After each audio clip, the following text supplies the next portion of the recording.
This episode is brought to you by First Republic Bank. Thank you for making our show a possibility. Welcome to If These Ovaries Could Talk. I'm Jamie. I'm Robin. And we're your hosts. We sure are. Love is love, and you don't have to make a family by taking a traditional ride. If these ovaries could talk, they would say. How do I get the sperm through custom? I am a lesbian. So gay. So gay. We need to tell our stories. It's not your nuclear family anymore. It's not just your mom and dad thing. We're not ruining these little humans. Not for the gay reason. Just because we stay. Hi, guys. Hi. We apologize for our sound. We're on the road and like my sound is bouncing off I'm in my friend's guest bedroom. Ooh. And she just moved into this house. So there's like one piece of furniture Yeah. in each of the rooms. So it's a little bouncy. And I'm in a rented Are house. you in a with bathroom? What are you in? No, I'm in a bedroom. I'm in somebody else's bedroom for the weekend, though. We rented a house with a bunch of friends, and there is no desk to be found in this house. So I have my computer propped up on a bunch of cereal boxes. I am propped up on a box of Kleenex and on part of our audio equipment. So that's happening. I've got the Keurig. I have the Keurig box holding up my microphone. We are so professional, Jamie. We're so professional. Oh my God. It's nice to get out of the city though, isn't it? It really is. I'm on the beach. It's freezing, but there's like that like nice crisp air that you get that's not polluted. Yeah, it's crisp here too. And the colors, the trees, it looks so pretty because it hasn't started in New York yet. It's still pretty warm. Well, there's no trees, Jamie. There's two of them. There are trees, Yeah, especially but it's by like, you. It's like, yeah, but there's like one tree and then like 10 feet later, one tree. Yeah. And then 10 feet later. And they're on a sidewalk and you're not looking at those trees for Well, like fall foliage. It's Oh, so look at funny. that. It's so funny when you get out in nature, you're like, oh my God, look at the colors. Look at the leaves. Like, I know. Oh my God. Well, but Jamie, wait, tell the thing about you were saying about you're traveling with your friend who like Okay, so hadn't I'm- read our book. okay, so I'm traveling with my friend Liz. Shout out to Liz. And she's had our book since it came out. Because she's a good friend. Because she's a good friend.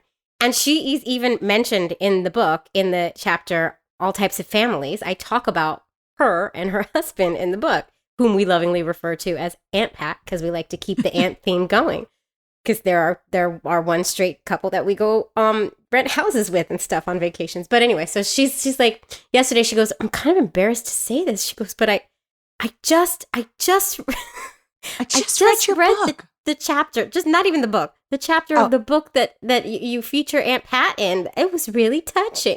It's like, okay, thanks for I reading. love how she wasn't like, I read the whole book. No. She was like, I just read the part that was about us. And that was so sweet. Thanks, Jamie.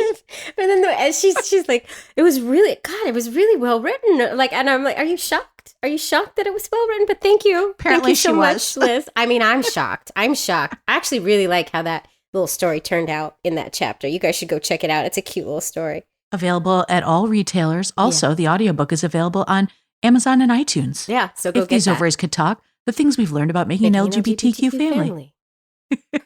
Oh, for the love of God. That was like an NPR voice.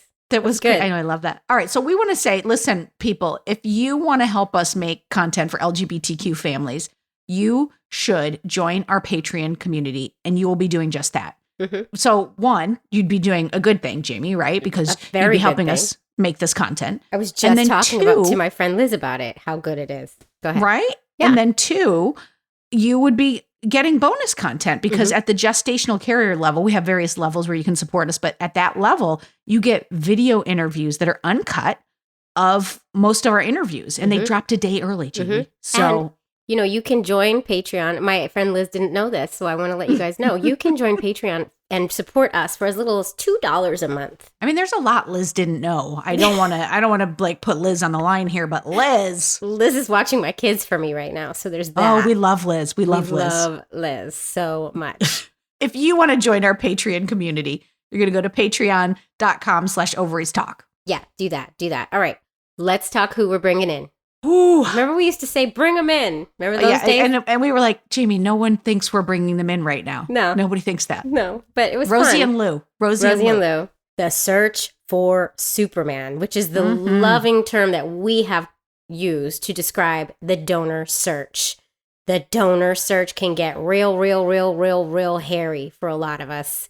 Couples looking for donor sperm. So And what's really cool is that we've talked about like the donor search, as part of a story. But like in this one, we're just really delving in on their search. I thought it was such a fascinating conversation. I do too. And we should point out that they reached out to us because they wanted to share their story because they have a good story. A nice, good story. So we sure do. Get your butts over here. We didn't say it like that. I mean, they typed it up in a Google Doc and sent it to us. I was like, okay, obviously, get on email. our podcast. It was so well written. It was like, I think it needs to be published, honestly. Well, listen, I brought Helen with me on our trip, so I'm going to just you yell are to a Helen. brave soul. I'll tell you that Well, much. she was supposed to drive part of the way, but then we realized she was drunk, and I was like, she can't drive. So she sat in the back and between my kids and took up most of the space. She slept, right? She snored. She snores. The whole way. I mean, the whole way. And my kids were like, she smells. And I was like, no. She's not, you guys, she's not real. Helen is not our real assistant. There is no assistant. It is just Robin and I. Roll the tape, Helen. She smells. Louisa and Rosie. Hello. Hi, Robin and Jamie. Hi. Oh my God, you're here. It's so nice to have you here. Oh, we're so excited. It's kind of surreal, actually. And for our listeners, they just had their beautiful baby sitting on their lap and then quietly walked over, put the baby down, and then stepped over for the interview. Jamie, I mean, I can't. Could you have done that with either of your children? Absolutely not. No. But here's what else they came in with. They came up on the Zoom and they had an If These Overs Could Talk background behind them. I mean, and that's a first. It's a first. And that's something I think we should continue. I loved it. Well, you two, we are so excited to have you here. Listeners, we've said it a million times. We love when listeners share their story. It's so wonderful. Should we get right to it and do an elevator pitch? Are you all ready? I felt like I was, and now I'm like, what was I going to say? All right. You got this. Wait till I put the timer up to the screen. It's going to absolutely freak But you out. you know, All right. but listen, you guys are longtime listeners. You know, got this. we're not going to cut you off. There's no pressure. All right. You got On it. your mark, get set, go. We're Louisa and Rosie, and we were thinking about our story, and the kind of theme is that good things take time. So we met through a mutual friend at the 21st, and even though we're into each other, it took 5 years to start dating. And then when we wanted to start our family, we were searching for the right person to help us, and it took 7 years to find our known donor, and he was lucky number 7 of all the men, and it was our 7th try of time that we got pregnant. So that's, us. 7. First of all, 30 seconds on the nose. I didn't even look at the clock because I was so into your story. A lot of 7s. 7's my number. That's what I win on at the casino too. I'll tell you that. Well, maybe it should be our number. Yeah, I think you need to bet on 7. Okay, it's time. But I'm so excited for your story because, and we were talking about this right before we hit record, but we talk all the time about the search for Superman. We lovingly coined that wonderful search that because you get crazy in this search for Superman. Things can get out of hand and things can get Trying to crazy. find And your donor for new listeners. Yeah, right. Trying to find your donor, which is the search for Superman. And we have never actually just honed in on the search. And you guys are the perfect couple to hone in on this search for because it took you 7 years. That's a long time. Yeah, it was lucky we started early. Yeah, because I knew it would take a while, but I was thinking maybe 2 years. But, Yeah. Well, give Oh us my God. before we go into the search, can you just tell us a little bit about how you all met and how you decided you were ready to have kids and all that jazz? Yeah. Well, we met through a mutual friend at the 21st and kind of saw each other at parties, and we were interested in each other. But I am not much of a dater, and so we didn't really do proper I dating. think my thing is, we had a kiss once, but then I moved overseas the next week. So things just kind of never, the timing It was wasn't right. glacial, and then it eventually happened, and then we were, of course, ready to U-Haul, but I held out, and then Yeah, we 2 waited a weeks. whole year before we lived together, so that was pretty amazing. yeah, and then with kids, I don't know, I think we both always knew that was something in the picture, and we did start that search. Oh, it Before we started were really because a ready. friend was moving overseas, and we always kind of thought, in our minds, he'd be the kind of perfect person to help us start our family. He was a mutual friend of ours, a beautiful, really clever gay man who we knew didn't really want to have kids of his own. So when he said he was moving, it kind of brought up for us, like, you know, I guess we were still only been dating a couple of years. Yeah, like we weren't ready to start then, but we were like, you know, yeah, this is who we'd want. So yeah, so I decided like I'd have a chat with him, and it was really, I don't know, I was like, we joked about it in the past with friends, and I don't know, I was kind of thinking, oh, it'll be really fun and we'll kind of gauge where he's at. And then I was so nervous. I like, we met for a drink, and I think it took me an hour before I even like brought it up. I You're like felt 5 drinks later. exactly. And it was really crazy because his response was really unexpected. He was basically like, this is like a huge philosophical question about bringing life into this world. You were like, and is it? You know, like, yeah, well, for him it is. I mean, it and is. he's like, It is. Yeah, never thought about it really. And yeah, he was like, oh, you know, this is really big, and I have to kind of think. He's quite a philosopher, and we were just like, I was like, that's never going to happen. Yeah, this is going to take too It's long. not gonna. Yeah, this Yeah, isn't it would gonna take happen. like a lifetime of soul searching, I think. Did you know Yeah. going into this that you were like, I need to have a known donor? I think I did. yeah, I just always thought you go to the sperm bank and you pick a donor, and then that's just kind of how it happens. And I was happy just to go with Lou's approach of a known donor, and then actually was much more on board after we went to this conference run by Rainbow Families. It's like a community-based organization in Mhm. Sydney, and they run a lot of really fantastic events for rainbow families. And there was a session there from a counselor, and A she was psychologist, a psychologist, and she was just talking about that idea of identity and like knowing who you are from when you're young. And I think, Well, it's interesting because she said the long-term studies show the outcomes are the same for children, whether they have known or Oh, unknown that's interesting. donors. But through the kind of teenage years, it tends yeah, to be and like we more both had challenging. high school friends who didn't know their biological family. Yeah. till they were like 18, and just seeing that kind of It was very experience for hard. I think them. my friend had a lot of health issues, and that was kind of unanswered for her. And yeah, just the identity.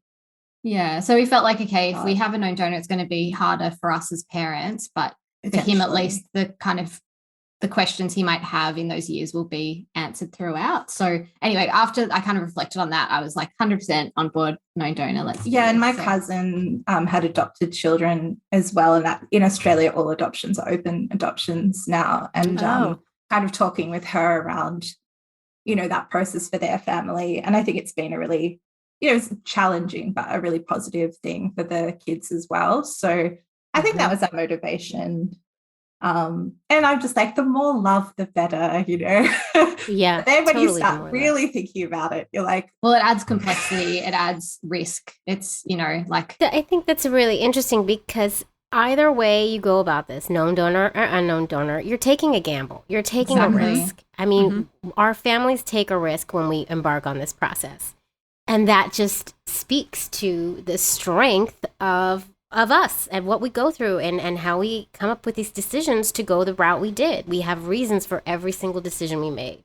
What you said, one thing, Rosie, you said that we knew it might be harder. What did you mean by that? Were you referring to the complexities of the relationship? yeah, well, because, and this was another thing that came up at that conference, they had people who had, you know, agreed to be donors beforehand, and then afterwards that relationship with the children changed. Like they were originally prepared to just kind of be hands off, not really have a close relationship with the child, and then, you know, this baby comes into the world and that all shifts. You know, they do want more contact, and I think for that family it worked, and for us that is what we want. But you know, we've seen cases like there was one, like legally previously we had been quite protected. You know, you've got the donor, you've got the parents, but there was one case where actually right at the time we were going through this process, like seriously going through, there was a case in Australia that went to our highest court where there was a known donor who had been kind of involved as a kind of uncle figure in the child's life. And the mums wanted to move back to the home country that one was from to New Zealand. And the donor blocked them from moving. Oh my God. And it went all the way to our highest court, and the court held that it was because the test for us is whether what's in the best interest of the child. So in any kind of family court proceeding. So it doesn't matter what you kind of agree before you have the child. It comes down to if you have a continuing relationship with a known donor, it could be, in the hands of someone else to decide what's in your child's best interest. And by involving the donor, that And can so change. what did they decide that they couldn't Yeah, they move? couldn't move back. Wow. Yeah. So if they hadn't been in touch with the donor in any way and he didn't have a relationship, it might have been a different outcome. Completely. I think he was like working at the school tuck shop, like helping Yeah, and I out think and they called involved him in dad. there. And was he on the birth certificate? Oh, I think you're right. I think actually there was an extra level of complexity in that case because they couldn't prove the women that they're in a de facto relationship at the time that they got pregnant. Anyway, there were some complicating factors, but I read the judgment. I've got a legal background, and I think there were some really questionable parts in that judgment, which worried me a little bit. But I guess for us, we kind of decided, if depending on the relationship we build with the donor, it's decided that it's in our child's best interest to have that continue. That's kind of what we were signing up for. That was the choice. Yeah, we wanted like an uncle figure. We wanted someone who was a part of our baby's life. So yeah, and it was so funny because you start out thinking like, what will they be like? Like, what are their interests and their looks? And then you're like, what if one of us dies? What if we get divorced? Like, it goes to the kind of complete opposite end of just all the practical legal issues. We say that all the time. Yeah. And we talk about how the things you think are going to be important are not at all what ends up being important. You know what I mean? Like, and it's like what you think parenting is going to be is never what it is. It's just like one has an idea going into it, and it's maybe not accurate. Yeah, and I think our families, rainbow families, LGBTQ plus families, discover that maybe earlier on than others because we have to grapple with these complex questions and we have to start really digging in deep and, well, what would happen if one of us dies? What would happen? So it's never what you think it's going to be. And it's never easy to make these decisions and you're just rolling the dice and getting ready and you're going. Yeah, and it It's was like a interesting. gambling. I have a gambling. Yeah. game, You do, Jamie, you do. I'm going to keep it Get going. some number lottery 7. tickets. Get some lottery tickets. But yeah, I think I kind of thought it was a clearer decision for us at the beginning of this process, whereas Rosie was kind of studying the other place. And then I was kind of, once we started going through the steps, I still felt like it was probably I felt like if we could find the right person, it was the right decision. But it did kind of open my mind to if we couldn't find that person, obviously we had to make. yeah, and I kind of had the Another other decision. direction, which was like originally, you pick occupation, eye color, whatever from Yeah. a list. And then by the end, I was like, I want someone who's got this like, good temperament and is, has similar values to us. And yeah, completely Resilient. That's the search for Superman. Yeah. That it becomes almost like Exactly. There it it's almost goes. like you're picking, like Mary and I were like, it felt like we were picking someone we were trying to date versus like getting Yeah. sperm. It was Yeah. like, and later we were just like, that one. But in the beginning, it was Yeah.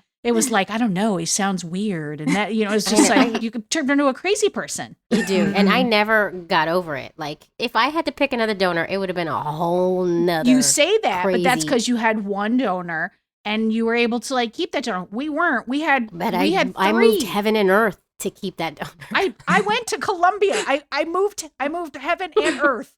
But then it was just like did. at that point maybe that's what it took was to be like, no, it's not happening. You have to just move on. I want a baby. That's what I care about.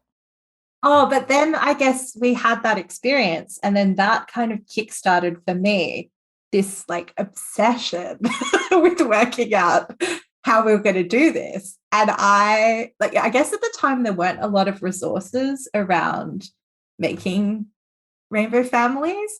So I was reading like these really niche kind of blogs on the internet about like, lesbian with cancer journey or, like these really particular stories. But I, Right. learned a lot from that. But yeah, I kind of went down this rabbit hole of Googling.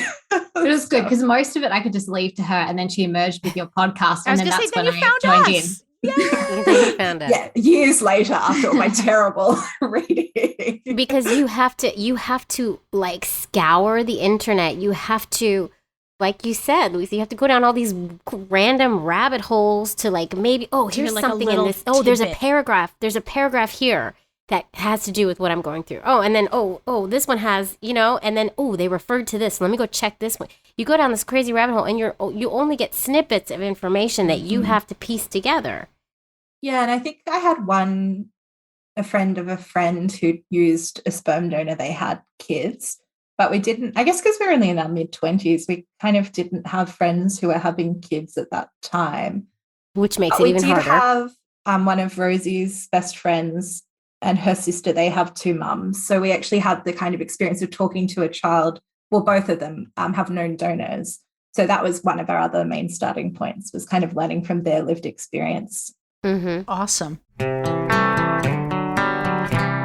Okay, Jamie, before we go any further, I have to say that If These Ovaries Could Talk is supported by First Republic Bank, with a best-in-class banking app that allows you to bank anywhere, anytime, and a dedicated personal banker when you need one-on-one service. First Republic is uniquely positioned to offer the best of both worlds. With this combination of personal attention and convenience, it's no wonder that First Republic Bank has a client satisfaction rating 2 times the industry average.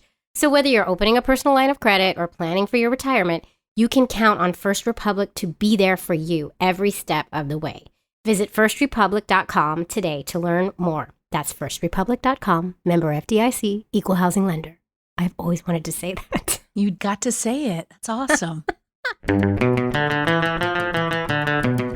Okay, so to take you back on your journey, philosophy guy, he's out. Like he's this is crazy talk. I don't even know where you'll be on paperwork. Like, bye. Thank you for coming. But Can you imagine the paperwork though? No, he'd be like, oh, I'm gonna need a day to think about this, and he'd be like, sign it. But like, but you got over the hump of having to ask your first person.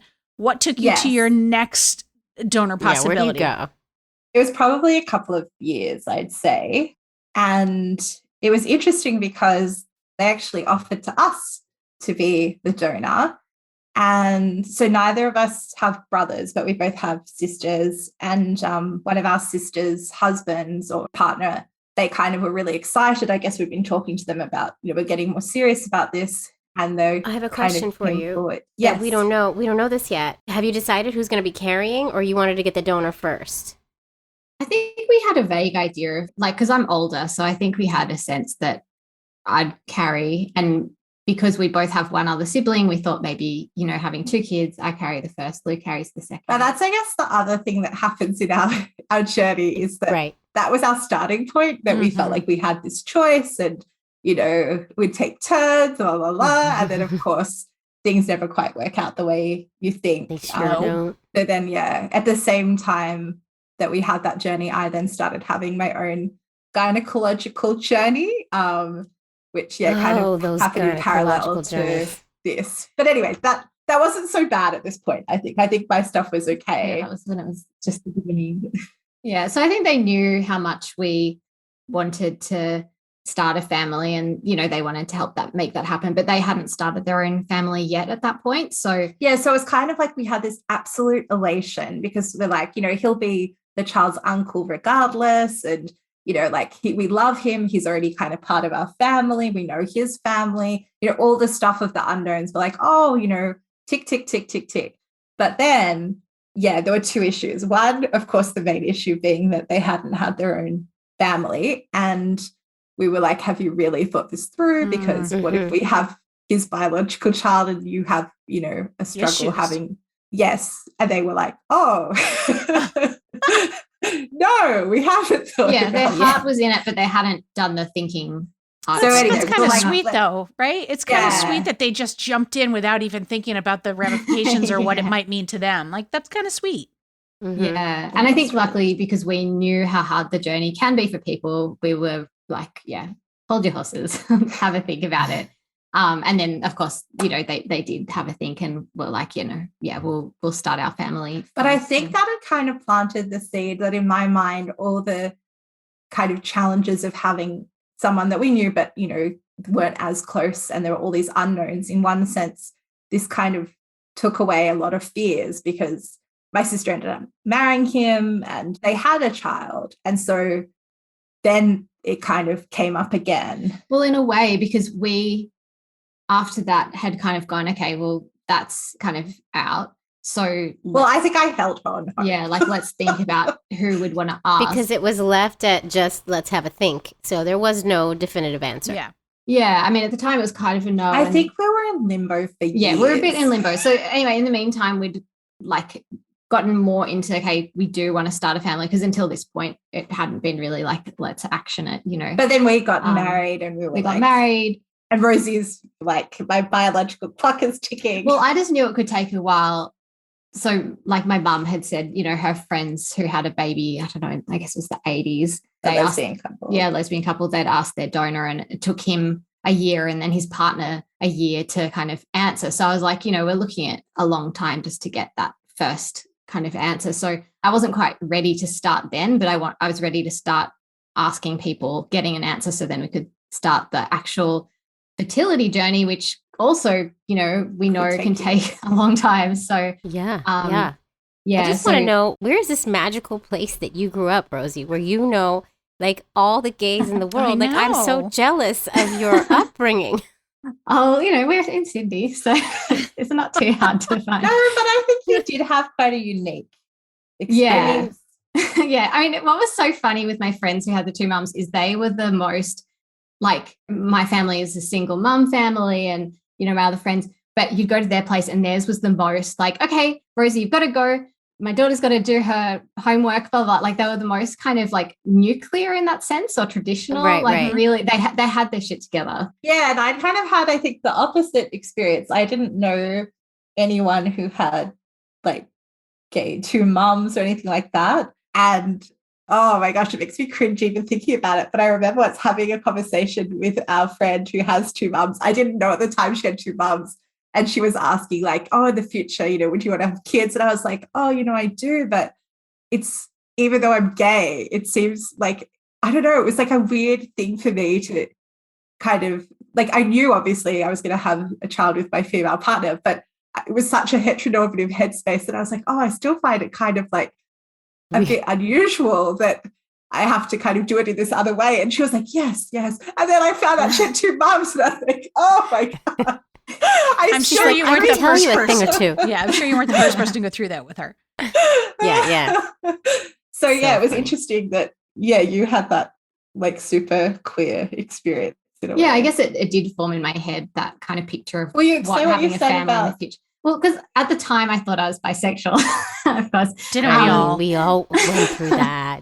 Yeah, and but I always had a vision like I'll be settled down with a woman and my kids, you know. So like I guess Mhm. their family planted this picture in my head of what my future family might look like, you know. So Mhm. Mhm. yeah. Yeah, so we started writing a list of people we thought would be great people to ask. But it turns out it wasn't the longest list, because anyone that we knew who was still starting their family, we thought kind of was off limits. And, you know, we have a lot of female friends. So, and I It's like, guess what men do we know? Let's write a Yeah, list right. of those names. But you know, we had one name, and it was our Lou. brothers, Yeah, like Lou's brother-in-law. our brother-in-law's brother. And but Because we were like, same deal, you know, he's already part of our lives. His family's part of our lives. He's a really lovely person. He's a bit of a free spirit. Like, I could kind of imagine him being open to it. And I think Mhm. we actually asked my brother-in-law if we could ask him, because we were like, having gone through that process of talking to him, we kind of thought we'd talk to him first. And then he was like, oh, but what if I still want to do it? Yeah. Oh my God. Then the competition starts. I was first. I was first on this list. yeah, so it felt like we needed kind of clearance from him before we could broach the question with his And so brother. he's like, let me think about it for like a month. And then it turns into like a few months. Then it was another month, then another month. And meanwhile, I was going crazy because I Oh was my like, God, you're always you know, waiting. yeah, I'd rather a no than another month. Whereas I was like, what, you know, I'm not a fatalistic person, but I was like, what, you know, whatever happens, it's because it's the right thing to happen. So if he needs time to think it through, like, let's give him that time and space with no pressure, because, you know, it's a huge decision and we're only going to go ahead if everyone's 100%. Like, if there's any doubt, it's not the right thing for us to do. And of course, there's doubt for everyone. Yeah. But it became really clear that in a way, I think we were too close because they ended up being our neighbors. We were helping them when they had a child with their child. And I think he kind of couldn't separate himself. Yeah, well, eventually after a year, I was like, it's a new year. I can't do this anymore. Let's just. And it was clear, like, if you aren't 100% in, then the answer had to be no. Yeah. So anyway, when we did kind of say, I don't think it's going to happen because, you know, you seem to have doubts. And he was like, yeah, like, I think he couldn't separate himself from that idea of being more than a donor. Mm-hmm. Mm-hmm. I want to know, were you asking him, like, it's a year, so are you asking him during this year, or are you just like, and how did letting you him do wait his a thing? year? How do you do that? I think I kept kind of bringing I up was with my nudging Lou sister. to ask him repeatedly, but I think Yeah. Lou was giving him space. Yeah, I just felt like it's the, like, you know, like we needed an answer, but we didn't want anyone to feel pressured. And I guess I really wanted it to work out. And maybe I knew in my heart, like, if you're not sure, the answer's no. So yeah. And it was interesting because then by the time he was, I think, then happy with us talking to his brother had met this woman and then he was moving overseas to be with her. So we were like, oh no, like. So did you have your little list and you were like, next? Yeah. So that was a bust. And then, there was actually another friend of ours who had raised to us or to me randomly one day that he thought about being a donor for a lesbian couple. And he's a really lovely guy. And I was like, this is really unusual. So I don't know. I was like, is he hinting? I don't know. So then we were like, you know, we weren't super close to him, but he's like a really great person. And I think would be really respectful. And so we're like, maybe we'll ask him. And then I think when I started to, the men on our list, we started kind of spending more time with because we were like, before we talk about it, Hey, you want to go see a movie? We're having a dinner. Yeah, exactly. What are you doing this weekend, Bill? But then it turned out he met the love of his life, and then they were getting, you know, about to have a baby. So we were like, that's so exciting. We're like, oh no, another cross out. But you know, we were bringing like good things to all the people on our list because they all seem to be, you know, coupling up and moving overseas. You have the right instincts. You do. Yeah, and then you're picking winners. I'd always thought would be really great, but he was much closer friends with me. Like Rosie hadn't known him until we were together. And yeah, I think you were kind of like, I don't really know him that well, but we started spending more time together because I was like, you know, maybe this could work. And he'd been in a relationship for a long time with and he was gay. I don't know. I always had in my mind it would be like a gay male friend. Mm-hmm. And anyway, we're getting really close to asking him. I think we did spending quite a lot of time together. And then we went to his house. I think it was the day we were going to ask. And he's like, guess what? We're moving overseas for 3 years. Oh my gosh. Like, we're so excited for you, but like, come on. I have just such an image of the two of you like in bed with like the covers pulled up to your chins, be like, can you believe that shit? Like, just like, we were going to ask. And then we're like, and then one of you, like Rosie, pulls out the notebook from the side table, and she's like, "Cross him off. Let's go on to the next page." Like, it was just hysterical. Can see It was literally like how did this timing like happen so perfectly? I can't remember the sequence of who. Like, I don't know. It's all a big blur. But I remember it was the day after we'd discussed a no with the brother-in-law that we had brunch with. That's right. I left that friends. one really important person, probably the most important, aside from our final donor in this journey. Yeah, that's right. It was the day after I think things hadn't worked out with our brother-in-law or with his brother, and we met up with friends of ours who are a gay male couple, and they were going through their own journey, you know, to have their family, which has a whole nother level of complexity to it with surrogacy. Because in Australia, there's very few adoptions that occur every year. It's like under 20 through this public system. Oh, wow. Oh, really?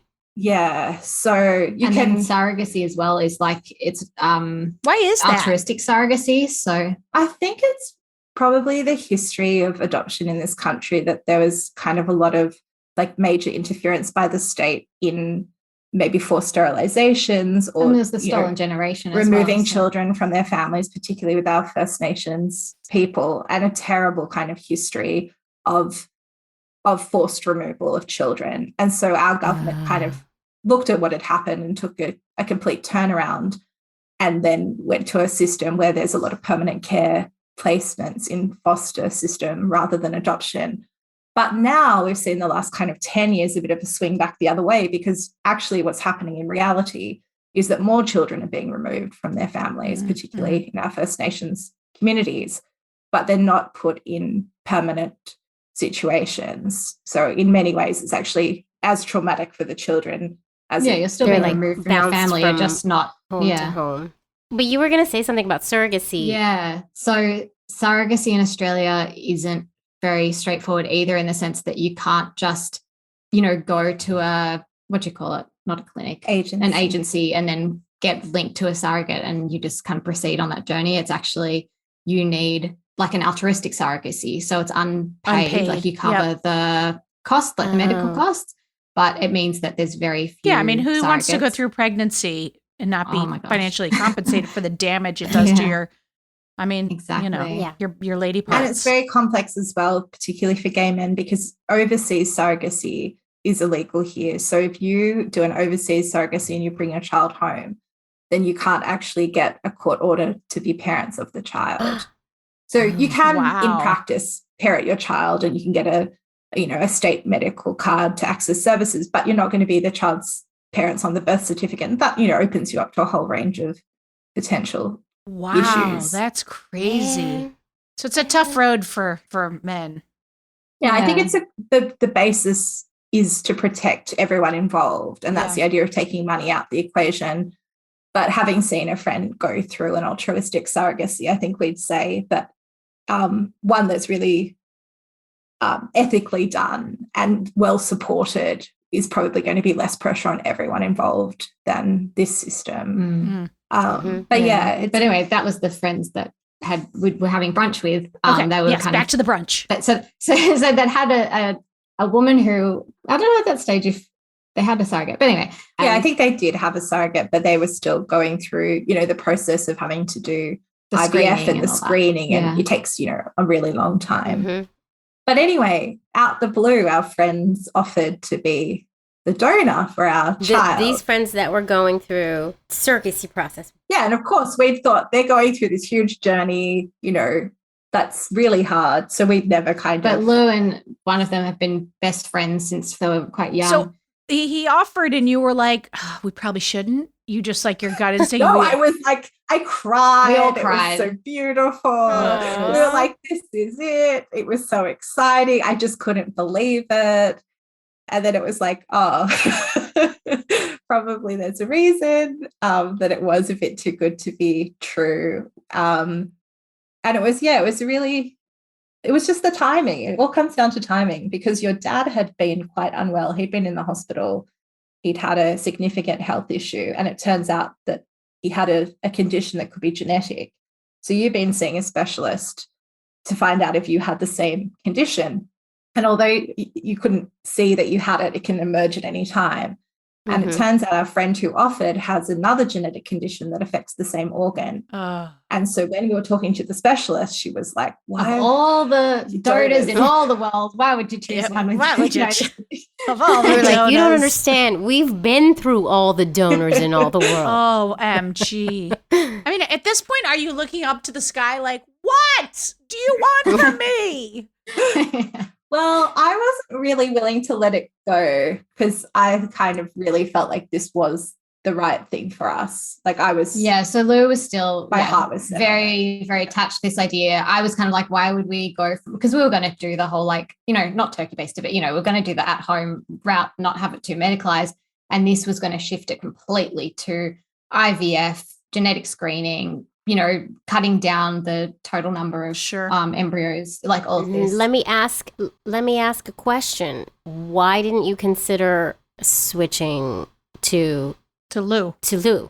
I think by that point I had been on my own journey, and things had gotten pretty bad with You alluded my to that, right? gynecological situation. Yeah, I'd had it was weird. It was a weird process to go through these journeys side by side, because most of the time I kind of felt like I was dealing with that stuff and that was separate to what we were going through. But then it was getting so bad that I was kind of considering a hysterectomy, and I couldn't, I just couldn't make that decision knowing that we hadn't even tried to get pregnant. And but then I was just having such a hard time. I was like bleeding profusely. I couldn't leave the house. It was like my whole life was basically turned upside down. I was so, so down, and just, I just couldn't work. It just became terrible. And so we just decided that, I felt like where I'd had a choice that was kind of completely off the table. And I was going through surgeries myself. And it was really interesting. I was this highly medicalized situation by uterus, and we were trying to kind of have the opposite experience with making our family. Right. And then, okay, so one more question for you. Why didn't you switch to the other gay male in the couple? He was not offered, and he was also going to be, because of the condition, the biological parent of the other child. So I think it just, it was a bit complex. And I think as well, like, Lou's attachment is because, it is like, we love him. He's our friend's husband, and we really love him. But it was about the other one. It was about the other guy. Right. Yeah.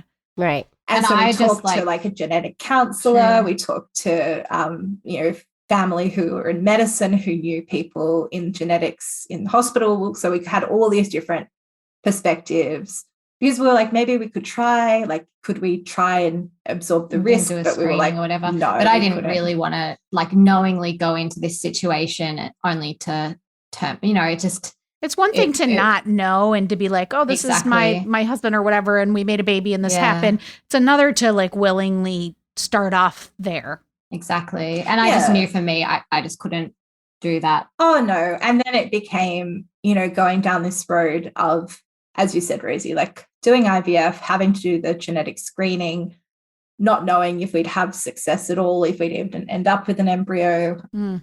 Cost. And it's so tricky with this condition too, because it doesn't really affect him. So you're kind of like, well, if this child has the condition like him, then they're going to live a perfectly happy, functioning, pain-free life. But it was the spectrum is huge. So it's like on the other end of the spectrum, it's like, they'd be having surgeries when they're a baby, and, just that idea of picturing having a baby and knowing like, I chose that for them. Yeah. So we couldn't do that. But I found it really hard to let go of this idea. I think I'd been really chill about it all. But Superman. You found your Superman. And how do you let go of that? So alike as well. Like it was just kind of like our values are so aligned, our attitudes are so aligned. Like, I don't know. And we just, I don't know. It just felt like this was it, Like it was going to be a part of you. With Rosie, which, and that's I didn't really hard to let go care of. At all about the biology or anything like that. But I think when it was like, I could just see it. Yeah. Yeah. So it was really hard. That took months actually to work through. Yeah. And I think because I was going through my own stuff at the time as well, it was just really, I tried to keep it super separate in my mind, but it was really difficult. Yeah. I mean, I think that, this is my theory, but I think that being the non-bio mom takes its toll, even if you don't even realize. A lot of people, some people really, it doesn't matter to them, and hats off to you. But I know for me, it was a huge deal, the fact that I wasn't going to be biologically connected to one of my kids. And I think that even on a non-surface level, I think it affects more people than really realize it affects them personally. Like subconsciously. That's what I think. Yeah, subconsciously. That's the word I was looking you for. Got this, Jamie. You got this. Yeah, thanks, Robin. But do you know what I mean? I do get it. I don't know. I felt like I don't think it was at all a thing for me until I felt like I had no choice, like until that choice was taken away. And then it was interesting because I was like, is it about being a biological mom? And I don't think that was it. I think. Well, you always wanted to carry at some point. I think that was what was hard about the a door was closed. Process you went through. A door was closed, like you said, and it wasn't closed because you shut it. It was closed for you. And that's always difficult. Yeah, and then I started worrying. Like I think that's it, having like friends and family who were adopted, and like that's not at all how I see like blood isn't family, and like it really kind of made no difference to me. But then I was like, what if I do end up having feelings because I had no choice? And I don't know, it just then became like I guess it hadn't been a thing at all. But then because I was trying to decide, what do I do with my decisions around my own body, it became really difficult, because most of the treatment options I had would have made it impossible for me to carry a child. So yeah, it became very hard. But I was also like, I can't keep living like how I'm living. So, and it was also kind of a cruel twist of fate too, because I felt like pregnancy was a means to an end. Really, it wasn't like an experience that I desired, whereas Lou had always wanted to carry. So it was, a bit That's tough. Yeah, but I didn't mind to carry like my own biological child. I just like wanted to have that experience of carrying the baby. Yeah, right. You wanted to be pregnant. You wanted that Yeah. because that's a whole So it was experience. really- like, why would you? Yeah, it's like, it's parasite. What are you worried about? But yeah, I we went understand through both. this, I understand both. this whole thing, and it just turned out it wasn't the right thing for us. Yeah, and thankfully when Lou spoke to him about it, then because Well, also he would have had to have been genetically tested so that they could do the genetic testing on the embryo. And then that would have had ramifications for his insurance, life insurance and they were having their own, by this point, they were going through IVF to have their own child. And then I was like, that's taking it like another step into their lives. And when I spoke to him, he was like, listen, if I had a choice between going down the road that we're going through with IVF or not, I'd choose not to do it. So, if you'd use another known donor and you wouldn't have to go down this road, he was super supportive of that. But it was really hard. It was probably actually the hardest of the whole journey part for me, I think. Oh, It's a loss. I'm like It's a exhausted loss. for you guys at this point. I can't even imagine. Yeah. So how many years in? This must have been like 5 or 6 years in. It was Is the next one lucky number 7? It is. Oh, Yay, thank God. Yeah. So we'd had, one friend we asked, that didn't work out. 2 people who offered, that didn't work out. And then 3 people were going to ask, but that didn't work out. So then we were catching up with our friends, the ones who have 2 mums. We're in a Xena club together where we get together every month and we cook dinner and watch Xena. Like Xena, the Xena Princess Warrior? The Princess Warrior. That's the gayest thing ever, and I love It's it. so You gay. are such lesbians. and it was Lucy Lawless's birthday, just setting the stage. Yeah. And so our friends are asking like, oh, you had dinner with your friend who you're going to ask, to be your donor. How did it go? We're like, oh, he's moving overseas for 3 years. Like, wow. And then I said something really dumb, like, don't worry. Like, even though we felt pretty down, we were like, it's okay. Like, it wasn't meant to be. Like, sperm will fall from the sky. Like, it's going to happen for us. We're going to find the right person. If only. It's okay. It's like doing a rain dance. Make it rain. Yeah. Yeah, and then they kind of looked at each other and were like, we've actually talked to one another and we're interested in donating or like being donors. These are the sisters that had gay moms, but they had partners. Yeah. They have male partners. Yeah. Yeah. So one male of the partners. sisters and her partner who'd been together a long time. Yeah. So he was a part of the Xena Club as well. And he was. He'd Of watched course. Xena from start to Yeah, so finish. she'd forced him to watch the whole thing. And now he's like loves it. Yeah.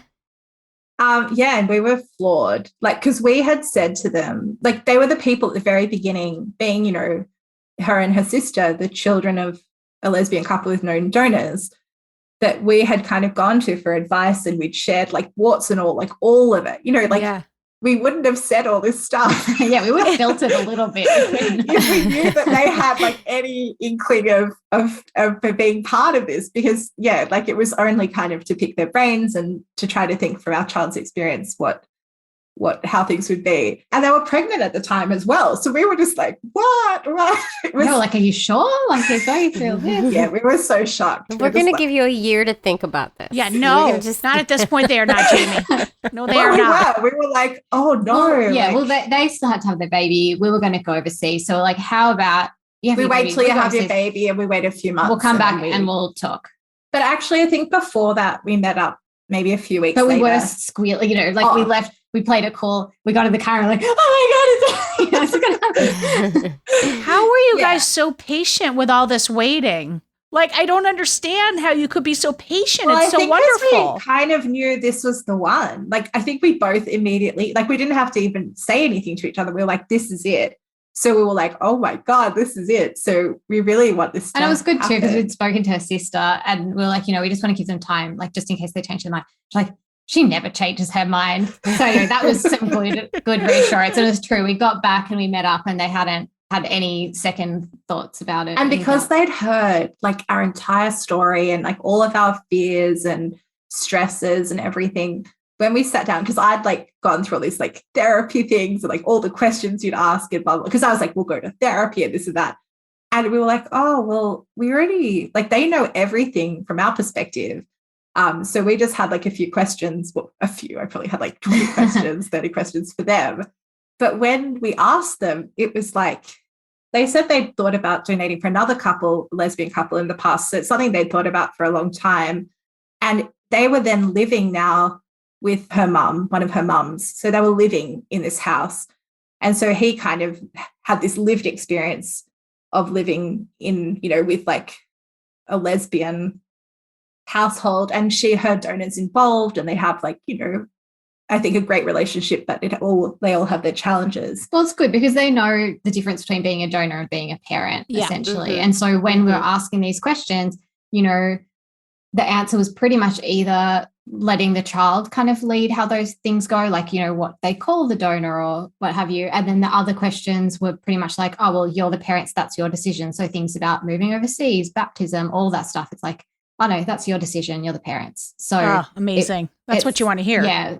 They were completely on the same page. And I think they were more with it than we were. I think Yeah. we had all these fears and like, oh no, that's nothing to do with us. We're like, oh, okay. Because Amazing. being, with other people who did have feelings about that, whereas, she had a lived experience and he had a lived experience of what it was like being in a family with two mums and a known donor. And so they had this kind of blueprint for how it could be a really positive relationship with really clear boundaries. And so we just kind of had no fears. And it turned out, because there were really, difficult questions like, what if we had to terminate a pregnancy or we were in these difficult situations?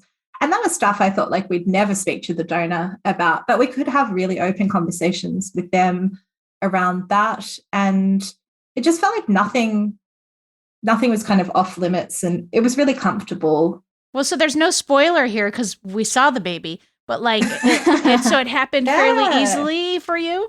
yeah, well, we told ourselves, because we'd seen other people's kind of journeys and how hard and long and, how much it can affect your mental health, really. So we were like, okay, at what point are we going to reevaluate? At what point are we going to move to IVF and so on? And so we were like, okay, we'll do 6 tries and then we'll kind of question whether we want to continue that way. And you'd seen your GP before we started trying, because we were like, should we get some basic testing done? Like, I'd had like every test under the sun. So it's like, oh, you can do this, you can do that.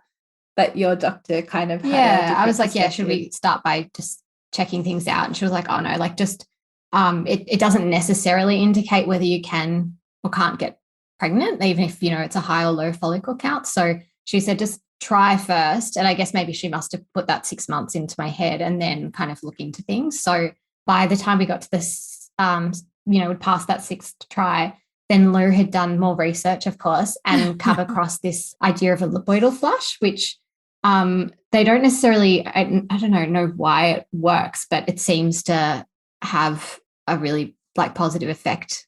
Yeah, for What unexplained is- infertility. What is did you this? have that, Jamie? What is it called? Lipoidal flush? No, what is What this? the hell is that? Oh, okay. I thought You had the answer the whole time? Can't believe you didn't call Jamie. well, it's that, I don't know, if they flush through your fallopian tubes an oil So it came from like I guess, old wives tradition. I don't know where from, but now it's like, I guess, a bit more medicalized. But they do like a scan and then flush this oil Tubes. through. And Well, actually, I think it used to be an oil in the old wives' days. I think now it's Like a saline. whatever it is, it's very dye. expensive. Always iodine, is. is it, or something? Okay. Well, I don't because know. I I'll have to did look I it did up. something just to make sure my fallopian tubes are clear. Yeah, And that they- probably sounds like it. Maybe that's what it is, but it didn't Yeah. help me get pregnant. It just told me, nope, nothing's wrong. Yeah. Well, with Keep Lou's trying. cousin who had trouble conceiving and ended up going down IVF, she'd done the lipoidal flush, and so I don't think it is like any kind of guarantee, but we just thought, if we're going to then try for another 6 months, let's just optimize our chances, I guess, and Let's clean house. do that. And actually, let's clean house. And so that actually we know made a huge difference, not because of the flush itself, but because the technician, she was like, here's your follicle. If you're going to try and conceive, do it on the Monday. And we had planned to do it on the Tuesday based on the previous times, like the dates and everything. And so that Yeah. morning, my reading said low fertility. So we definitely wouldn't have been doing it that day. Yeah. Oh. Afterwards, it had a peak. So it was literally, that was the window to do it. That's Yeah, awesome. so who knows how much it was the flush and how much it was the Yeah. fact that we just got the timing spot on because Yeah. we'd had that. And how scan. much was the Right. universe just knowing you two had enough? Yeah. Yeah, and it worked. And Yeah. then you had a Crazy. baby. Yeah, it was Ooh, wild. what a Yeah. journey, you two. What a journey. And everything is happily ever after. Yeah, well, the pregnancy went really I mean- well, and the baby's wonderful, and so yeah, it's like thankfully a global that end has been pandemic, Oh, but yeah. aside from that, There's it's that. been Let's really pretend that's not good. happening. But it was amazing timing because we got pregnant, was it like end of January, February, and then obviously in March things kicked off. So we maybe couldn't have even kept trying for a while if we Mm. hadn't gotten pregnant that time, because we had to go and meet up with the donor and they were living like an hour and a half away from us. So it was just amazing timing. And also we'd just been through a really bad bushfire season. So all these babies had been born, like the smoke had affected the women's And I was just placentas, stressed and it during was that really time stressful. too. I kept waking up in the middle of the night thinking, like, what if I am pregnant and I'm bringing them into the apocalypse? It was like, Yeah. I wasn't ready. I wasn't ready at that point. So my the timing God. ended up perfect. Ugh. Oh, I'm so glad it worked out. And I'm so glad you reached out to us to share this so that we could like really do a deep dive into the donor search, because it's like that is just, you two kept hope alive and you kept at it, and now you have a baby. It's wonderful. I know, that was some tenacity, I'll tell you that much. You stuck with it. So, good job. Good job. Oh, Oh, those two. come on. They had me at the If These Ovaries Could Talk Zoom background. Come That on. was amazing. Stop it with that. I mean, that still was need to above figure and out how to do beyond. that. It really was. I love them. I really, really, really love them. But it was just also so cool, like breaking a topic down on that detailed Mhm, level and hearing mhm. their story. And I mean, their level of patience and ability to wait, I do not have that. It's pretty impressive. They're Yeah. impressive. I know. Yet again, my mind is blown by guests of ours. Look at this. Look Yet at again, this. another couple who takes their baby, sets them down, and then just comes in and does an interview, and the baby I doesn't can't. cry. I don't even Come on. understand. That doesn't happen Come for us. on. What else do you have to tell our listeners? I think you guys should all go and get our book, If These Ovaries Could Talk, the things we've learned about making an LGBTQ family. And you're going to get it at all major retailers. And you can also buy it locally just by checking IndieBound, and you're going to find it. And also tell your library to get it. Everybody should have this book. Get Obviously. it. Come on. You should also get the audiobook because Robin and I read it, and it's Yes. full of fun. It's great. And It's we don't wonderful. interrupt each other in the audiobook, Jamie. No, so it's even better than listening to the podcast. Podcast. Why The did I say it podcast. like that? The podcast. You just Okay, got very so- highbrow I there, know. Jamie. If you don't get it, don't be afraid to review it on Amazon. I mean, if you do get it, Don't be afraid. review our book, please. And please, If you would. don't forget we have a live Oh stream my on God. Thursday. Stop it. Oh my God. Mine's awful. Mine's like horrible So's mine. Professor McGonagall. Oh, Yours was pretty geez. good. I don't know. Don't forget we have a live stream on Thursday, and it is at 4 p.m. Eastern. We love when you all just join us for the live stream and bring your questions and comments, and we just love it. But if you miss it, if you can't be there, if you got a work day or something like that, or you got children or whatever it is you're doing Which with we your get time, it. We I mean, we're totally not get judging whatever you're No, doing, taking we totally naps. get it. But you can watch it on YouTube if you missed it. So just don't forget about our live stream, folks. Yeah, check us out. We're everywhere you didn't want us to be and You more. really don't want us there, but we're there. Let's keep this conversation going. Join us on social media. You guys, we are Ovaries Talk on Twitter, Instagram, and Facebook. We are If These Ovaries Could Talk on YouTube. And we just are now also, should we announce this? Are on Sure. TikTok. Sure. We are Ovaries Talk 3 on TikTok. For Why are some we not reason. just Ovaries Talk? They wouldn't let me have it. God damn it. I think- TikTok? I know. I think we have to wait a period of time and then we can hopefully change it to Ovaries Talk. But if you're looking for us on TikTok, Just it's search Ovaries Talk. Fine, you'll find us 3. And we have like one We've got one or one two video. posts there. That you can see on other But- platforms. We need to We need to started. build up our following on TikTok. So Oh, go I'm over there and follow exhausted us already. if you're a TikTok fan. I love TikTok. We're going to have so much fun. Anyway, okay. You Okay. can also support the podcast, like we said, and join our community on Patreon at patreon.com/ovariestalk. You're going to get that bonus content and early episodes dropped. Okay, and thank you to our sponsor, First Republic Bank. Huge thank you to all you folks who are already Patreons and in our community. You are helping us make this show, and we cannot thank you enough. Oh my God, Jamie, I need to get back to my ovaries. We're on a getaway weekend. Let's wrap this. Let's go get back to these ovaries. I'm getting back to my getaway, Jamie. Eggs Ovaries. out. Out, out, out. If these ovaries could talk, they would say, Eggs, ovaries out.